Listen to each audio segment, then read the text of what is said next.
Okay बेटा, सो start करते हैं unit 2। So I am just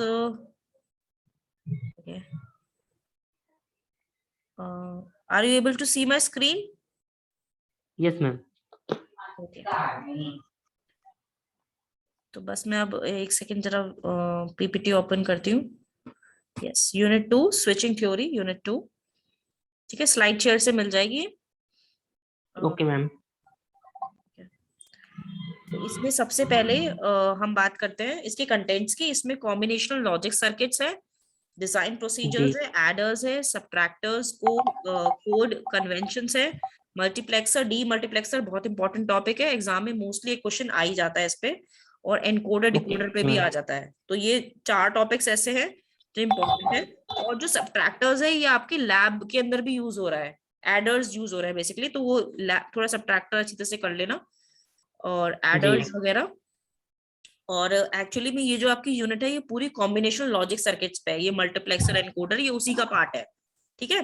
ji ma'am. और जी जो आपकी नेक्स्ट यूनिट है, यूनिट 3, वो सिक्वेंशियल लॉजिक सर्किट्स पे है। ये कॉम्बिनेशनल लॉजिक सर्किट्स है, वो सिक्वेंशियल पे है। और रोम एज डिकोडर है। उसके बाद पीएलए और पीएएल का एक क्वेश्चन एग्जाम में आप देखोगे लास्ट ईयर के क्वेश्चन पेपर्स में आया हुआ है, तो इंपॉर्टेंट जी टॉपिक है। Ma'am. Next, I come to this combinational logic circuit होता क्या है? Combinational circuit is a circuit in which we combine the different gates in the circuit. For example, encoder, decoder, multiplexer and तो यही कह रहे हैं कि एक्चुअली में जो हमारे और गेट्स होते हैं उनका कॉम्बिनेशन करके हम इस कॉम्बिनेशनल सर्किट्स बनाते हैं। गेट्स, लॉजिक गेट्स आपको पता ही है जो यूनिवर्सल होते हैं, एंड और not.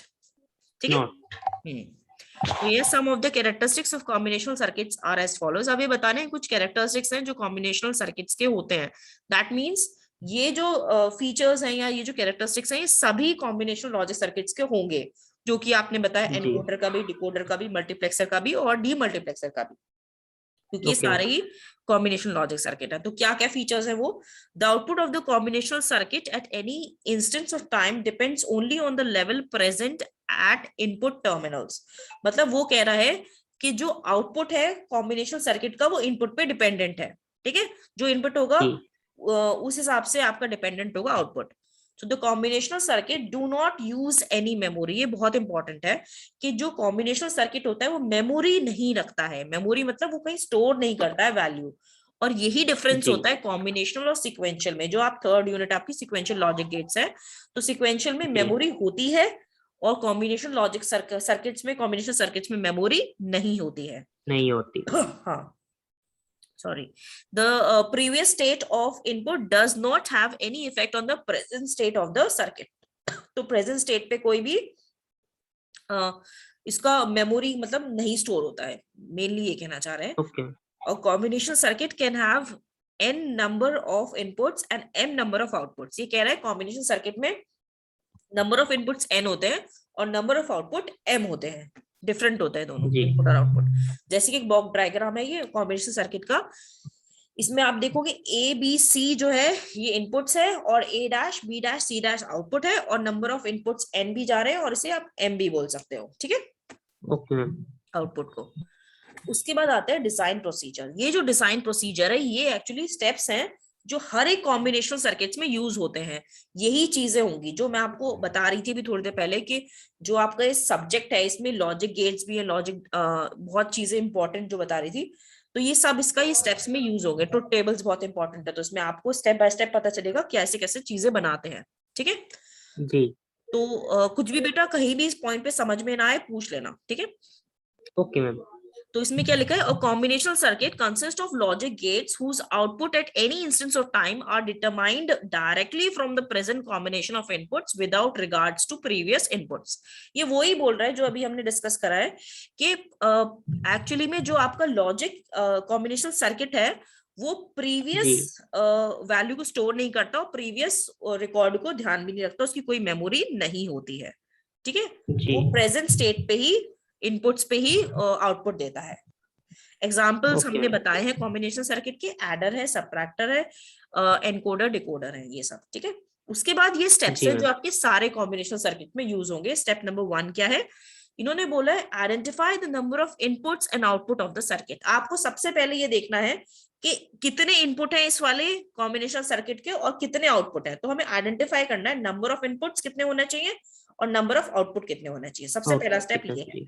First of all, we have to think about the input and output of the circuit by considering which type of logical operation we want to perform with the circuit. For example, we have to create a circuit that can add 2 bits.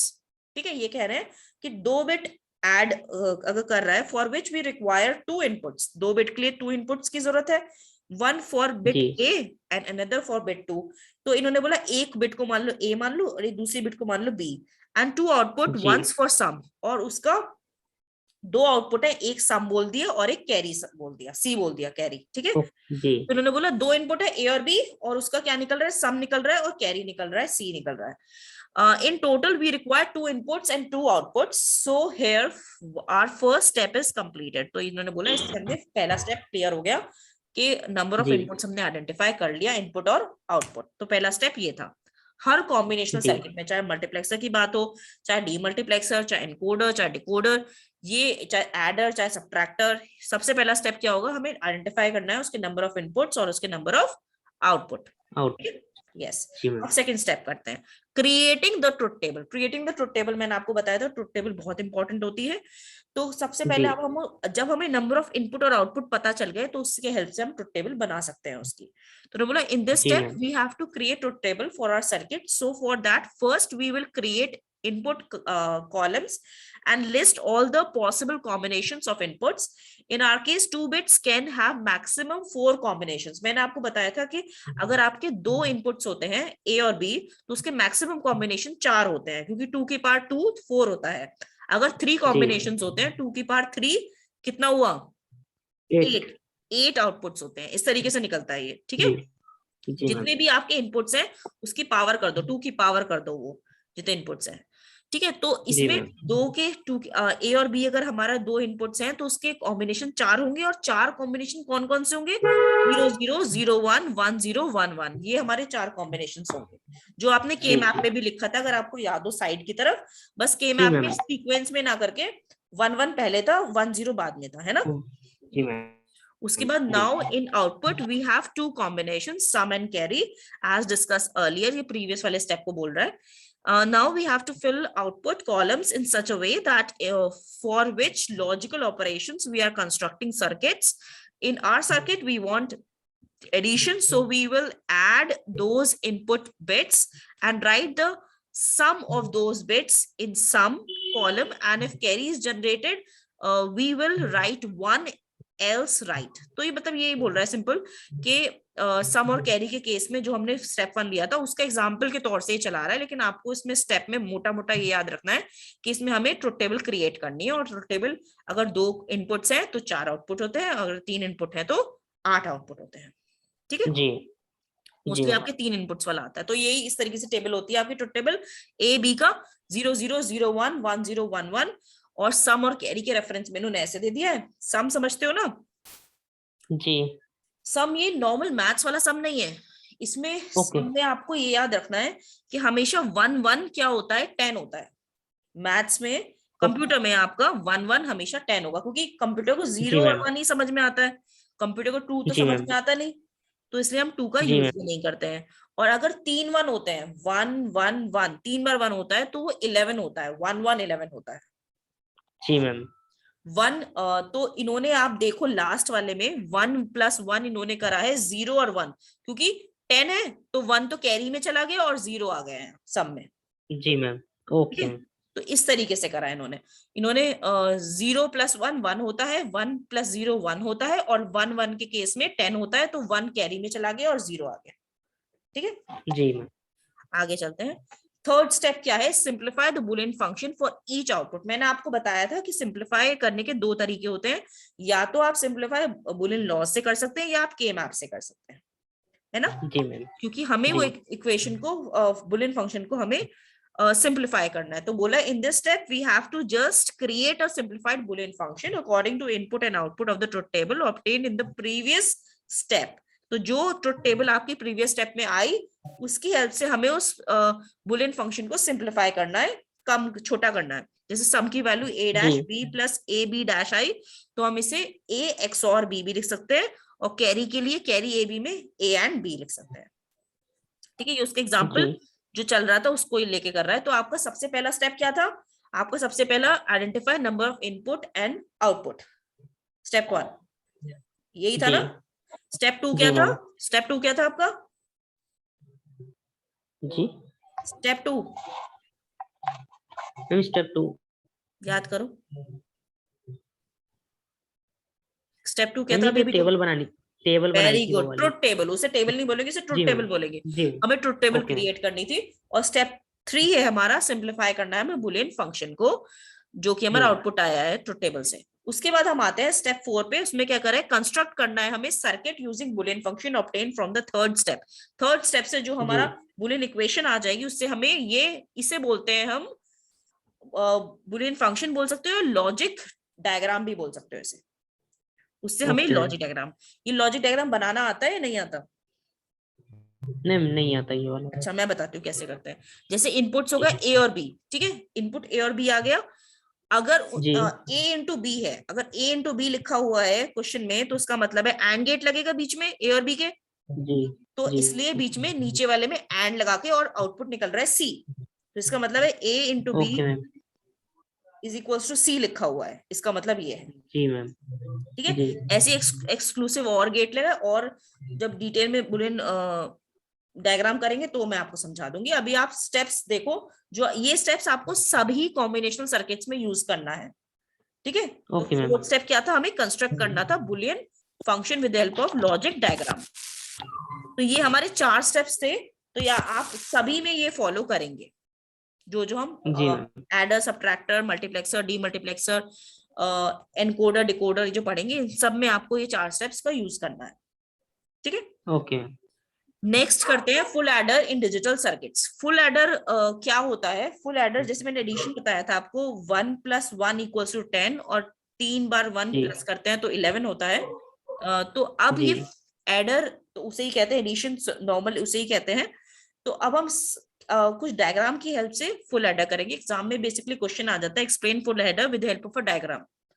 तो ये थोड़ी सी theory है, इसका एक diagram है, sufficient है। आप इतना लिख सकते हो जितना मैंने इसमें डिस्क्राइब करा है पीपीटी में। ठीक है जी। सबसे पहले, full adder is the adder which adds 3 inputs and produces 2 output. अब सबसे पहला स्टेप इन्होंने लिखा है, क्योंकि हमने बोला था कि सबसे पहले आइडेंटिफाई द, स्टेप 1 क्या था? Number of inputs and number of output. तो हमने नंबर ऑफ इनपुट्स देख लिया 3 है, और आउटपुट देख लिया 2 है। 2 है।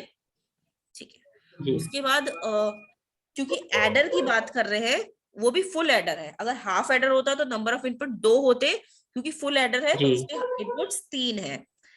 The first 2 inputs are A and B. इन्होंने अब इनपुट्स भी बताए, स्पेसिफाई करे कि पहले जो 2 इनपुट्स हैं वो ए और बी है, और जो थर्ड इनपुट है वो है कैरी, जिसे C and B. Output carry is designated as C out, carry को हम C out भी बोल रहे हैं, and the normal output is designated as S। और जो आउटपुट, एक आउटपुट C out है, एक आउटपुट सम के लिए है। ठीक है, एक कैरी के लिए है और एक सम के लिए है, और ए बी और सी इन है। सी कैरी के लिए, कैरी इनपुट और कैरी आउटपुट। क्योंकि मैंने आपको बताया ना, कैरी किसमें जाएगा आपका? कैरी जाएगा आपका जब 1 + 1 आएगा, तो कैरी 1 चला गया और 0 रह गया सम में, है ना। और ऐसे ही अगर 3, क्योंकि ये 3 वेरिएबल का इनपुट्स है, तो इसमें 111 भी होगा, 1 + 1 + 1 3 बार 1 भी होगा। तो 3 बार 1 कैसे होगा? 11 होगा, तो उसमें सम में भी 1 होगा और कैरी में भी 1। कैरी में भी। जी मैम। तो a full adder logic is designed in such a manner that can have 8 inputs. अब आपके 3 जब आपके इनपुट्स होते हैं तो 8 आउटपुट निकलेंगे together to create a byte wise adder and cascade the carry bit from one adder to the other. इस तरीके से आपका डायग्राम होगा। ए बी और सी इन आपके इनपुट्स है, और आपका फुल एडर बीच में है, और है सम और C out, that is carry out. ठीक है, आगे चलते हैं। ये आपने नेक्स्ट स्टेप क्या बोला था? इन्होंने नेक्स्ट स्टेप बोला था ट्रुथ टेबल, याद आया ना? जी मैम। तो हमने ट्रुथ टेबल बनाई, इनपुट्स की, आउटपुट्स की है। इनपुट यही है ए बी सी इन, और आउटपुट है सम और सी आउट।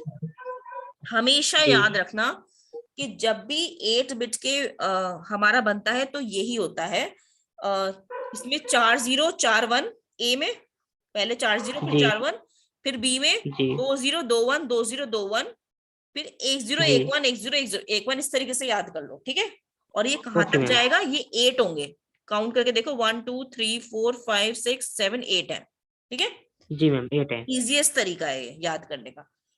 ओके उसके मैम। बाद करना कैसे है, सम निकालने का तरीका मैंने आपको बता दिया। जब 2 बार 1 आए तो वो 10 हो गया, और जब 3 बार 1 आए तो वो जी 11 हो गया। जैसे लास्ट केस में आप देखो 1 1 है, सम में 1 है और जी कैरी में भी 1 है, ठीक है। जी मैम। और सेकंड लास्ट देखो 2 बार 1 है तो कैरी में 1 आ गया, क्योंकि 1 0 होता है, 10 होता है जी और मैम। 0 आ गया, जी ठीक है। चले आगे।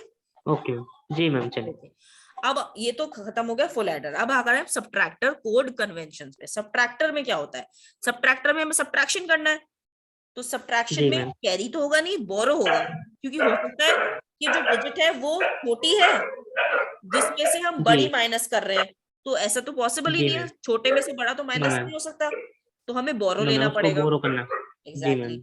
तो इसमें क्या है, full adder is a combinational circuit that performs subtraction of two bits. One is minused and other is subtracted.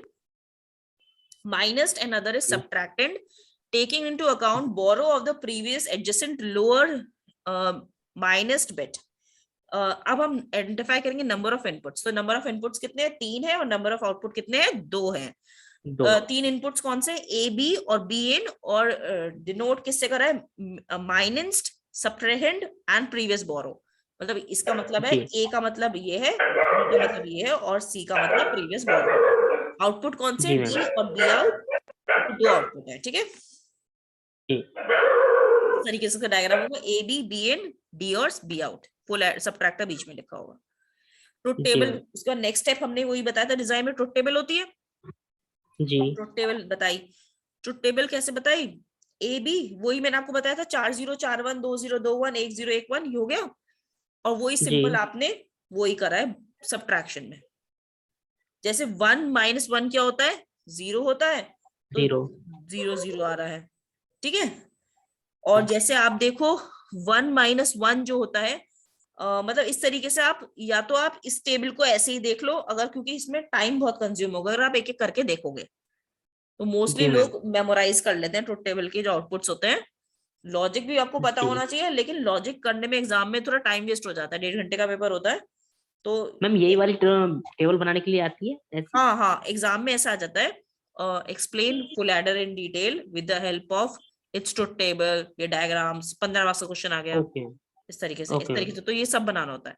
अब इन्होंने ओके मैम। के मैप से बताया, ये के मैप से इन्होंने सॉल्व करा है, जी जो इक्वेशन है इसे के मैप से सॉल्व करा है। जो आप देख रहे हो 1 1 आया, तो उसका ये इन्होंने आउटपुट दिए। के मैप तो प्लॉट करना आ गया, जो मैंने अगर नहीं आया तो एक जी वीडियो भी बना रखी है, उससे देख लेना, उससे के मैप और समझ में आ जाएगा इससे। ओके ठीक है, ये उसी तरीके से आपका बना रखा है, के मैप से ही सॉल्व कर रखा है। अब आते हैं most important topic, that is multiplexer. और मल्टीप्लेक्सर का अपोजिट होता है डी मल्टीप्लेक्सर। अगर डी मल्टीप्लेक्सर मल्टीप्लेक्स। समझ में आ गया, तो डी मल्टीप्लेक्सर उसका बस अपोजिट है। ओके ठीक मैम। है, तो अब बताओ, आज के लिए फिर इतना ही करते हैं, ये कल करेंगे, ठीक है। Okay ma'am. मल्टीप्लेक्सर और डी जी मल्टीप्लेक्सर और आगे की जितनी स्लाइड्स बचती हैं वो कल कवर करते हैं, ओके मैम। क्योंकि आज जी ओवर ना हो जाए आपको ज्यादा, ठीक है। तो जी जी रिवाइज करो, okay any ma'am. Problem then tell me. Okay बेटा, okay ma'am thank you. Previous slides में कोई प्रॉब्लम है तो बताओ। नहीं मैम उसमें तो पीछे तो नहीं है, वो भी कर देता हूँ ठीक है और बेटा, ओके, चेक करता हूँ। Okay ma'am thank you thank बेटा, यू। Thank you.